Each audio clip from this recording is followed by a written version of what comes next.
ಕೊಟ್ಟವ್ರೆ ಅಂತ ಅವತ್ತು ನೇರವಾಗಿ ಹೇಳಿದ್ದೀನಿ. ದಳದ ಶಾಸಕನಾಗಿ ನಾನೇನು ಬೆಚ್ಚಿಸ್ಕೊಳ್ಳೋಕೆ ಕೇಳ್ತಾ ಇಲ್ಲ ಅವ್ರನ್ನ. ಯಾವತ್ತೂ ಸಿದ್ದರಾಮಯ್ಯ ಒಂದು ದಿನ ಮುಖ್ಯಮಂತ್ರಿಯಾಗಿ ಒಂದು ಲೆಟರ್ ಕೊಟ್ಟಿಲ್ಲ, ಒಂದು ಕೆಲಸ ಮಾಡಿಸಿಲ್ಲ. ಆ ವೈಯಕ್ತಿಕವಾಗಿ ಆಗಲಿ ಸರ್ಕಾರದ್ದೇ ಆಗಲಿ ಒಂದಿನ ಮಾಡಿಸಿಲ್ಲ.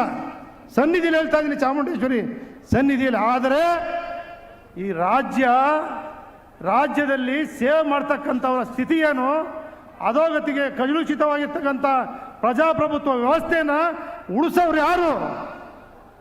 ಯಾರು? ರಾಜೀನಾಮೆ ಕೊಡಿ, ಎಲ್ಲ ನಿಂತ್ಕೊಳ್ಳಿ. ಎಲ್ಲರೂ ವಿಧಾನಸೌಧ ಮುಂದೆ ಯಾರ್ಯಾರಿಗೆ FIR ಆಗಿದೆ ಎಲ್ಲರೂ ಕೊಡಿ, ಎಲ್ಲರೂ ತಾಕತ್ತಿದ್ರೆ. ಏನ್ರಿ ಅದು ಬಿಟ್ಟು ಕಾನೂನು ಪ್ರಕಾರ ಏನು ಬರುತ್ತೆ, ನ್ಯಾಯಾಲಯ ಇದೆ, ತೀರ್ಪುಗಳು ಕೊಡ್ತವೆ, ಅದ್ರ ಪ್ರಕಾರ ಎಲ್ಲರೂ ಗೌರವ ಕೊಡ್ಬೇಕು, ನಡೀತಾರೆ. ಅಭಿವೃದ್ಧಿ ಮಾಡಿ ಕೇಂದ್ರದಿಂದ ಏನು ತರಬೇಕು, ರಾಜ್ಯದಿಂದ ಏನು ಮಾಡಬೇಕು, ಉಪಮುಖ್ಯಮಂತ್ರಿಗಳು, ಮುಖ್ಯಮಂತ್ರಿಗಳು, ಸರ್ಕಾರ ಎಲ್ಲ ಇದ್ದೀರಿ. ಸಿದ್ದರಾಮಯ್ಯ ಮನವಿ ಮಾಡ್ತೀನಿ, ಒಂದು ಮಾಸ್ಟರ್ ಪ್ಲಾನ್ ಮಾಡಿಸಿ ಮೈಸೂರು ನೀವು ಕಂಡಂತೆ ಅಷ್ಟು ಅಭಿವೃದ್ಧಿ ಕಂಡಿಲ್ಲ. ಇತ್ತು ಕೊಟ್ಟವ್ರೆ ಅಂತ ಅವತ್ತು ನೇರವಾಗಿ ಹೇಳಿದ್ದೀನಿ. ದಳದ ಶಾಸಕನಾಗಿ ನಾನೇನು ಬೆಚ್ಚಿಸ್ಕೊಳ್ಳೋಕೆ ಕೇಳ್ತಾ ಇಲ್ಲ ಅವ್ರನ್ನ ಯಾವತ್ತೂ.